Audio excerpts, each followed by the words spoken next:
AITA for not letting my roommate take my food anymore. She eats all the food, so I figured out how I would deal with it. I 22 female live with my roommate 23 female in a 2-bedroom apartment. We've been living together for just under a year now. At first, everything seemed fine. We got along well enough, similar schedules, both relatively clean, and we even had a few overlapping hobbies, so I genuinely thought it would be a good situation. But over time, I started noticing something off. I meal prep. Like, religiously. I work long hours and don't always have time to cook daily, so every Sunday I dedicate a few hours to planning and prepping my meals for the week. I spend money on fresh ingredients, make sure I'm hitting some nutritional balance, and honestly, I actually enjoy it. It's kind of therapeutic. I'll portion everything into labeled containers, stack them neatly in the fridge, and go about my week. At first, I didn't think much of it when a container or two went missing.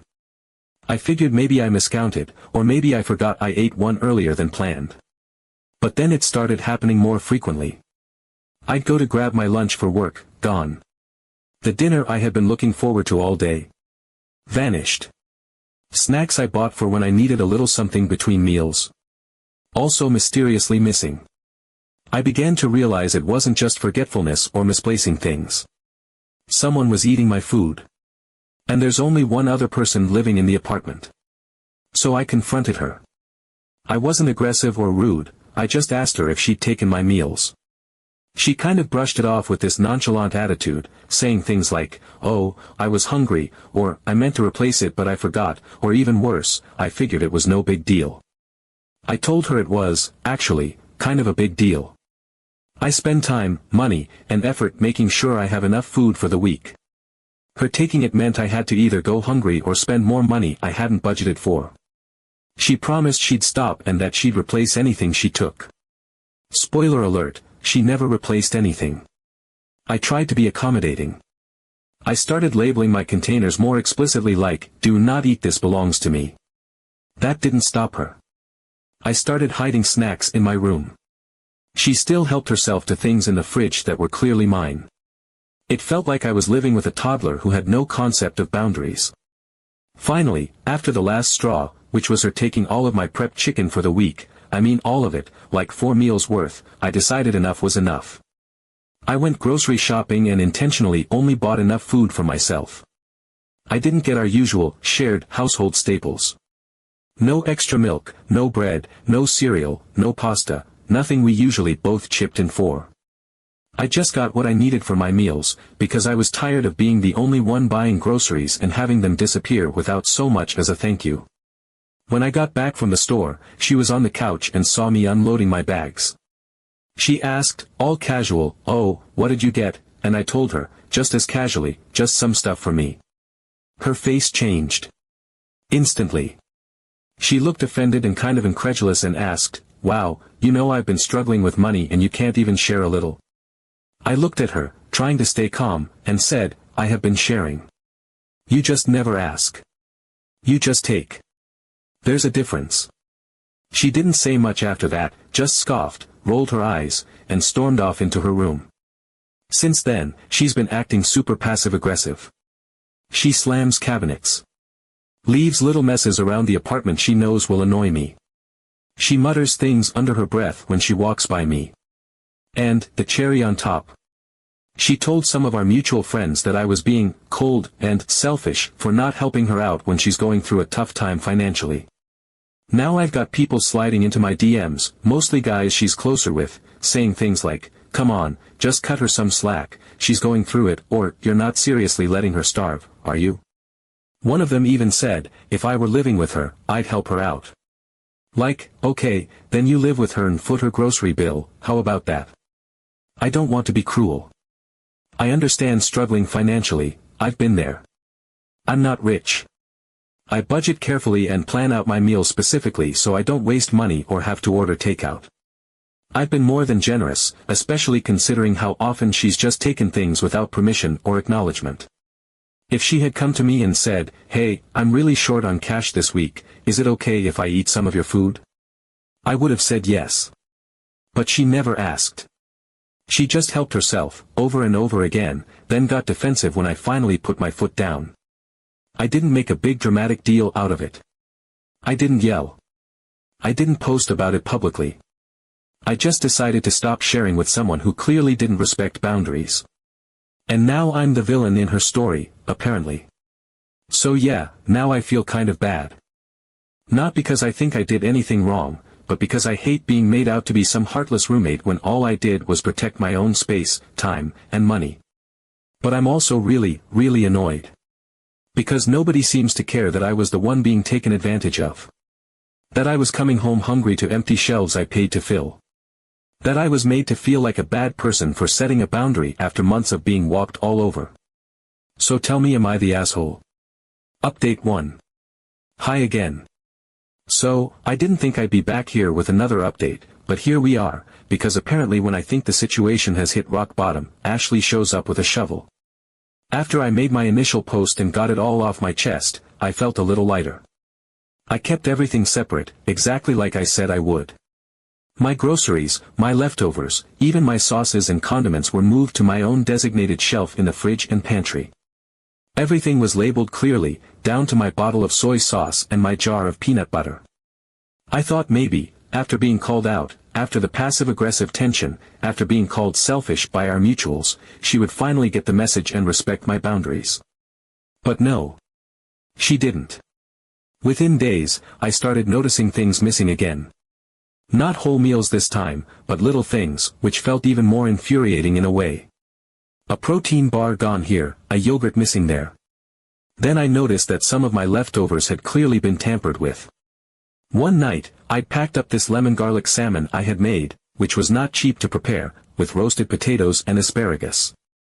I had portioned it out into 2 meals, and when I went to grab one for dinner, it had clearly been scraped into and rearranged to look untouched.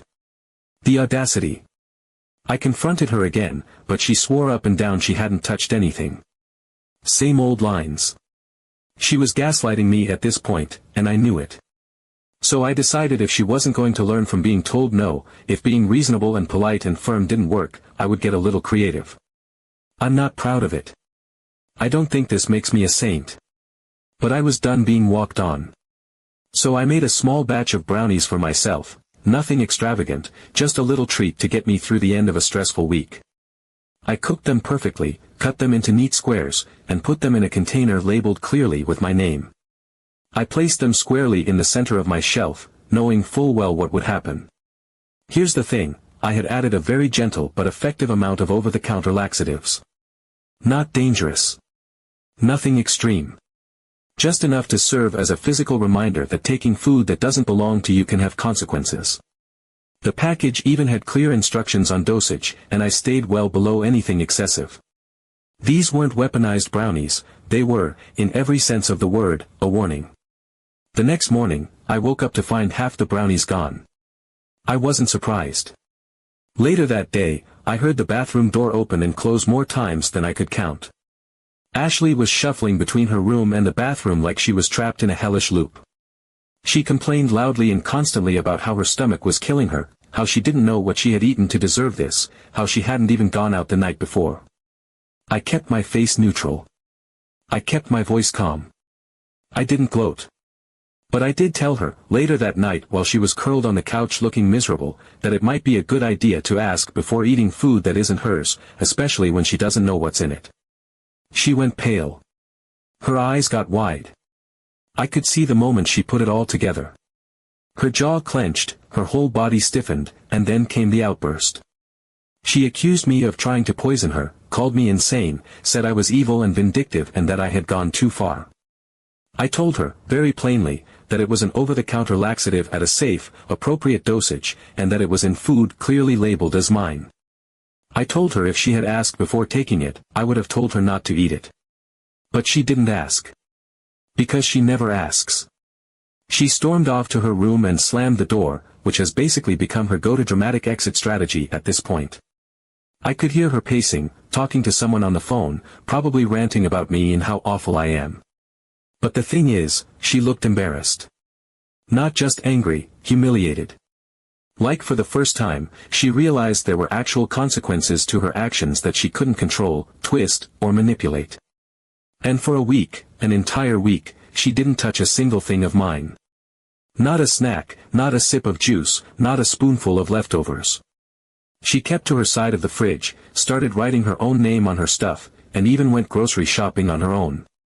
For a whole 7 days, it was like living with an entirely different person. Passive-aggressive silence. Yes. Glares and muttering. Absolutely. But touching my food? Not once. She called me evil, but she stopped touching my stuff. For a week. Update 2. I genuinely wish I was here with something boring like a resolution, or at least a calm fade-out. But no. The situation escalated. Because of course it did. So, Ashley has this new boyfriend now. Let's call him Tyler. The name should already tell you everything, but just for context, he's one of the guys who messaged me back when everything initially blew up. After I confronted Ashley the first time and she started spreading her version of events through our shared social circles, a few of our mutuals started to weigh in, unsolicited, through DMs and texts. Tyler was one of them. He sent this very condescending message about how I was being cold, inconsiderate, and how I should just cut her some slack, because she was clearly going through a rough time. I remember reading it with this hollow sense of disbelief, because he spoke with such certainty, as if he knew every detail, as if he'd lived in the apartment and seen the whole situation unfold. He didn't. He knew her version of things. The one where I was this greedy, spiteful roommate stockpiling food while she tiptoed around with her empty stomach and her broken heart, too timid and downtrodden to ask for anything. The kind of pitiful fable that garners sympathy when you leave out every single part about theft and entitlement. I ignored him then because, frankly, I had bigger things to deal with. But it didn't surprise me to find out later that he was the new boyfriend. It kind of felt inevitable. The guy who had already taken her side without knowing anything was now fully folded into her life, sitting right in the middle of my space, like it was his. He had already played the night in text form, now he had his feet up in my kitchen. Last Thursday was the boiling point. I'd had one of those days where you can practically feel your blood pressure rising with every passing hour. I'd planned ahead for it. I had a full meal waiting for me at home. My go-to comfort food when I've had a rough day is this chicken stir-fry I make with jasmine rice, colorful sautéed veggies, and a homemade soy ginger sauce. I'd prepped 3 portions of it on Sunday. Labeled, dated, and stacked neatly on my shelf in the fridge. I had one left, and it was meant to be dinner that night. I walked into the apartment and immediately felt off. The kind of quiet that isn't peaceful, just wrong. I turned the corner into the kitchen, and there they were. Ashley and Tyler, standing side by side at the counter, laughing about something, casually eating like they were in their own personal bistro. My containers were open in front of them, the stir-fry scooped onto plates, half of it already gone. My name was still written on the lids, which were sitting off to the side like discarded evidence. It was surreal. Like I'd stepped into someone else's life. They didn't stop when they saw me. They barely even flinched. Tyler looked up, completely unfazed, and just kept eating, asking Ashley something about the sauce, as if I wasn't standing there watching my carefully planned meals being devoured by someone who didn't live there, who had never contributed so much as $1 to the grocery bill. The whole thing felt like a power move, like he knew he was crossing a line but wanted to see if I'd actually call him on it. I stood there, stunned, and when I finally asked what they were doing, Tyler gave me this look, this slow, lazy, smug expression that made my skin crawl, and said, "Relax, it's just food." Just food. The words hit like a slap. The complete dismissal of my time, my effort, my money. Like I was a lunatic for caring about something that had been repeatedly stolen from me. I told him to leave. No anger, no yelling, no bargaining, just a cold, clear order to get out of my space. He paused, like he was sizing me up, then glanced at Ashley with this look that said, "She's joking, right?" She wasn't. I wasn't. I told Ashley that this was the last time. There would be no more explanations, no more understanding. The line had been crossed for the final time. He finally left, dragging his feet like it was beneath him to be asked to go. As he walked out, he mumbled something I couldn't quite catch, but the tone was unmistakably derisive, like I was the one creating drama. Ashley said nothing. Not a word. She rolled her eyes and retreated to her room like she was annoyed to have her evening interrupted. Like I had been the inconvenience in a situation where they had raided my food like raccoons in a pantry. The next day, I bought a mini fridge. Not one of those flimsy little dorm fridges either, a solid, mid-sized one that could hold a full week of groceries, plus snacks and drinks. It was an investment, but at that point, I would have paid twice the price for a sliver of peace. I brought it in, unpacked it, hauled it into my room alone, and set it up against the wall by my desk. I moved everything over. All my food, prepped meals, fruits, sauces, the little luxuries like oat milk and almond butter, all of it went into that fridge. And then I locked it. A password-protected strap around the handle, tightened like a seatbelt. And then, just in case, I took it one step further. I installed a motion sensor camera just inside my bedroom door, positioned to face the hallway. It's small, subtle, and doesn't run all the time, just when it detects movement. I didn't want to live like I was in a spy thriller, but after everything, I needed to know that if Ashley crossed into my space, I would have actual proof. No more guessing. No more confronting her only to be met with blank stares and denial. Just the cold clarity of video footage. Was it over the top? Maybe from the outside, it would seem like it. But unless you've spent weeks watching your things disappear, confronting someone who lies straight to your face, and being made to feel like the crazy one for caring, you wouldn't understand. People throw the word dramatic around like it means something. But I wasn't being dramatic. I was surviving. And I was done being taken advantage of. A few hours after everything was settled, I got a message from Tyler. He said he wanted to apologize. At first, I hesitated. I thought maybe he'd had some time to think things over and realized he had overstepped. But of course, that wasn't what it was. His message was a classic non-apology. He said he was sorry if I felt disrespected, not that he had disrespected me, just that I'd apparently interpreted things poorly. Then he added that I really should have just shared, because we're all trying to help each other out right now. Help. From where I stood, all he'd done was eat food he hadn't paid for, defend a grown woman's chronic boundary stomping, and act smug about it. I blocked him without responding. And then Ashley's attitude shifted again. If before she was quietly bitter, now she was leaning all the way into the performance. She stopped talking to me entirely, which, honestly, was the most peaceful it had been in weeks. But instead of letting it go, she started expressing herself in the form of passive-aggressive notes. Not texts, not confrontations, sticky notes. Dozens of them. She plastered them around the kitchen. Notes on the fridge, on the cabinet doors, on the inside of the pantry. None of them were addressed to me by name, but it wasn't hard to figure out who the target was. One read, "Community life requires community effort." Another said, "It costs nothing to be kind, and to share." She stuck one right in the center of the shared fridge door that said, "Shared spaces should not breed selfishness." But the one that really got me, the one that made me stop and laugh because it was so wildly out of touch, said, "Community life is a shared meal." Ashley's sulking got worse after she even started leaving passive-aggressive notes on the fridge like "Community life is a shared meal." Update 3. This is probably the last update I'll ever have to give, because, well, Ashley's out. Not because I forced her to leave or created some dramatic eviction scenario. Our lease was already set to expire at the end of the month. We were just a few days out, both of us silently counting down to the day we wouldn't have to share a hallway or hear the other person breathing anymore. I figured we'd just endure the awkward silence and unspoken tension until the finish line. But Ashley being Ashley, she couldn't resist one last act of pure audacity on her way out. It happened on a Tuesday. I was at work, same routine as always, and I got a ping from my phone. Motion alert.